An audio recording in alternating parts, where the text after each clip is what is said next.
All right, so now I sense that Jacob's going to do a shoulder roll here over this right shoulder. But I just know I'm too far. Maybe I'm too low on him, or I'm just too far back, or I don't have the right positioning to get my knee. I just can sense that I'm not going to get my right knee over his back. Okay, so just shoulder roll here. If I try to get my knee over and I miss, it's actually pretty bad. There's no way around this except just developing the sensitivity to know, like, am I gonna get this knee over or am I not? Okay, because if I'm not, I need to change my approach to like the way I'm rolling it. I'm no longer gonna go over my right shoulder here. I'm gonna go over my left shoulder, but look to my right, okay? So before, with that previous one, I went over my right shoulder, roll to the side. I was going like this, okay? Now, I'm gonna look the other way, like this, okay? And come forward and go over my left shoulder. So as you roll, Jacob, I'm gonna guide his hips through, and I'm gonna take the back. So for this one, what are our grips? We're gonna have to be focused now on changing to the hip because I need to guide his hips, right? Jacob's trying to roll away, and if I stay here, I'm gonna be stuck kind of to his upper body, which is, he's kind of like, so if you roll over that shoulder again, yeah, I'm not gonna be able to attach to his legs. See, his legs are like very far away. It's gonna be hard to get hooks and so on, even if you like roll through now. Yeah, it's like, this is all bad for me. I wanna guide his hips with my right hand, okay? So instead of keeping an underhook here, I'm going to the hip. As he rolls,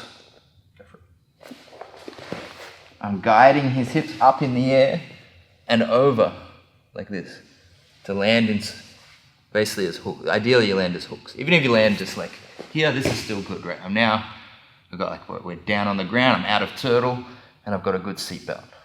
My top hand must stop the trap. You have to have this over the trap, like over the top. So if you had double underhooks here, you notice this is happening, go for it. I need to change to a trap grip, okay? Because the double underhooks aren't gonna stop him sliding too high, all right? I need to go here, all right? As we roll. Okay, so look at this point here.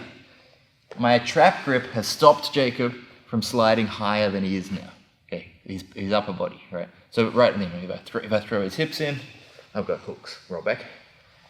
If I take my trap grip out and I just had double underhooks, just slide your shoulders back, I'm gonna end up doing something like this, right?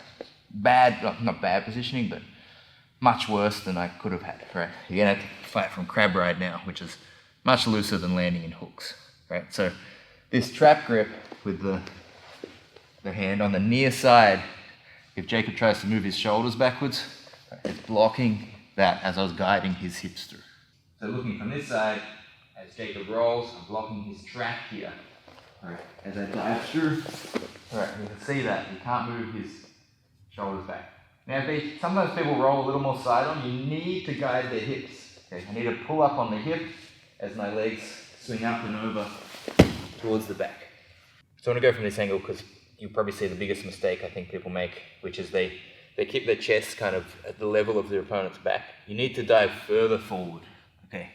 If I'm here, I won't have good, like he's going to kind of land on my face. I won't be able to guide his hips very well. So if I go here, roll to the side, I'm like in a very bad position. It's even hard to get my legs in to get the hooks. Okay. Go back up. By coming more forward, he's going to be lower down on my hips relative to where we are. So I go now. All right, you can see I've got a much better angle to guide those hips in to take the back. Look, another thing you might run into is that, this works better when they go over their shoulder because they're lifting their hips for you. So they're kind of like lifting their hips up to roll. It's a little harder if they kind of like side roll like this, more than easier when they do a shoulder roll, like when the hips are coming up already. Okay. But you can still make it work. It's just a little bit harder. Okay, so we're still blocking the trap, not this trap, but this near one. Okay. You might even need to add a little crab hook in this case, right? But Jacob rolls more sideways now. I still dive through. Okay.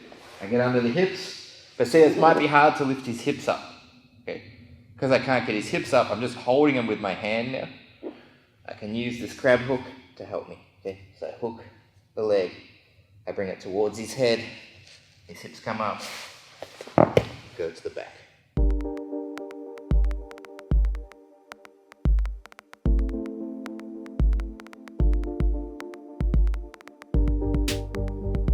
This course is on taking the back from the turtle position. So it's a common position you'll end up in when you've finished a takedown or when you start to pass someone's guard. They'll often turn to turtle, and you want to have the skills to take the back from there. We'll first cover the key concepts and details that you need and the general strategy you're looking to apply while attacking the turtle. Then we'll get into 4 major areas: attacking someone in a static turtle, taking the back when someone's trying to roll out of turtle, taking the back when someone tripods, and how to reclaim the back when you start to fall off. This is an advanced course. We recommend prior to this you study the intermediate course on taking the back. Let's get started with the course, taking the back from turtle.